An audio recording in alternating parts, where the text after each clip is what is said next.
Welcome back to Shemsuniverse. So today, guys, we're going to go over the two life paths that are actually meant for leadership.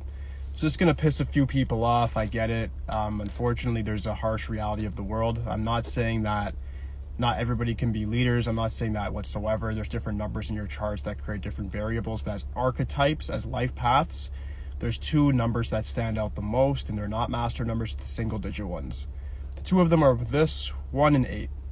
The life path 1 to start off with is represented by the sun, the center of our known universe. With that being said, the 1 energy is all about being a boss. It's all about taking leadership positions, being very innovative, and being somebody who can be a pioneer in different subject matter, whether that be in data sets related to finance, data sets related to art, athletics, what have you. We're looking at somebody who's a leader because they're able to innovate and they're able to sustain and handle the pressure that the universe is going to give them. The sun is the center of the universe. It's the largest piece of mass we have in this known universe right now, right? So it's a centrifugal sort of inert object. It gravitates everything towards it. Number one, people, especially people with life path 1, they naturally, when they go to jobs, get management positions. They naturally want to be entrepreneurs. They naturally feel like they need to be the best. And that inside sort of almost critical voice that ones have is what makes them very competent and able to take on leadership positions and handle it in a very different way. The next one is life path 8.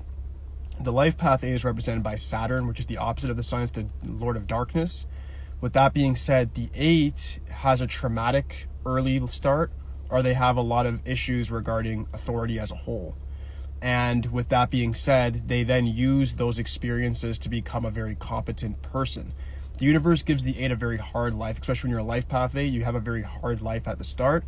So that you get the characteristics that's necessary for 1 to survive and 2 to handle the capitalistic market that we live within. So when you have both of these things put together as a combination, you get somebody who's cold, ruthless, and they're really about it when it comes to getting things done, whether that be getting rich, whether that be managing different assets, somebody who's able to be an advisor to a CEO or be the CEO themselves, be executive producers, whatever it may be.